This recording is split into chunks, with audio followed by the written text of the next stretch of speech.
So in this first week, we're going to look at perseverance. Why is it important that James will want the Christians to know about perseverance? First, he's dealing with trials, and he tells the Christians to consider it pure joy when they face trials. And one may ask, pure joy? Why? So James is not just saying that trials are a good thing, as much as James is saying when we face trials the right way, they provide an opportunity to learn. And when we learn and grow in our spiritual life because of the challenges we face, that can bring joy because of the process and what we learn from at the end of it. Perseverance is also important because the tendency when we face trials may be to flee. But fleeing is not an option as far as James is concerned. There's a way in which then James, his teachings, match what Jesus Christ prays for his disciples. When Jesus Christ prayed, he says to God, I'm not praying that you take them from the world. I'm asking that you protect them from the evil one.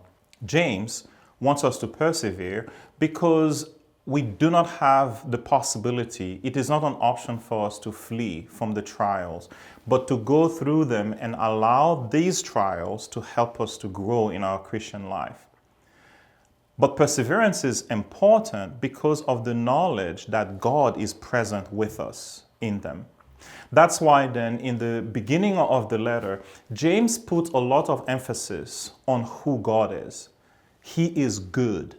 And if God is good, then everything good that we have comes from Him. He is our Father. And as our Father, then God is the one who's protecting us. God is the one who's preserving us. God is the one who's fighting our battles for us.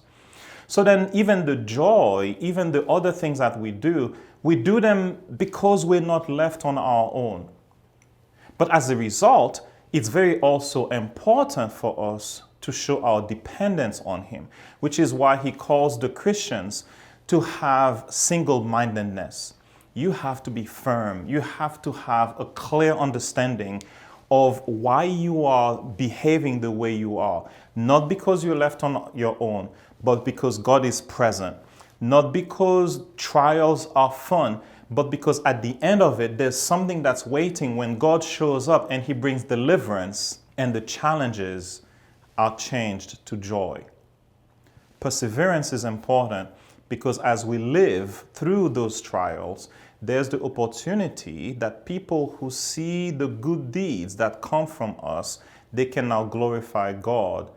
And James is encouraging the Christians to live that way. So as we go through the first week, we're looking at a call to perseverance. Perseverance because James is writing to people in diaspora. He says to the churches of the dispersion. And the idea of dispersion, the idea of diaspora in and of itself already implies a background of suffering, already implies a background of challenges.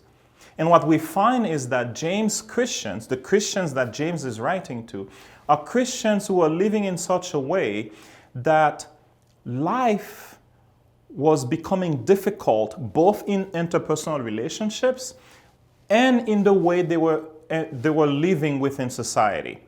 Because the kind of way of life that is required of God's children go counter to the kind of standards of what the world wants. So when as a Christian, as a child of God, you're living in a way that is countercultural, the world does not understand. Your friends do not understand. And you yourself sometimes have a pressure internally to either compromise or the pressure internally to be intransigent. And throughout the letter, James is teaching the disciples, James is teaching the Christians on how to have the right kinds of behavior that is characteristics of God's children. Perseverance is important because we can't flee. Perseverance is important because we are aware that God is on our side. And if we learn to depend on Him, He is able to take us through these challenges. So as you go through week 1, I encourage you to think about how does your life need to change in order for you to experience a God who preserves, a God who protects, so that you learn how to persevere through the trials that you face.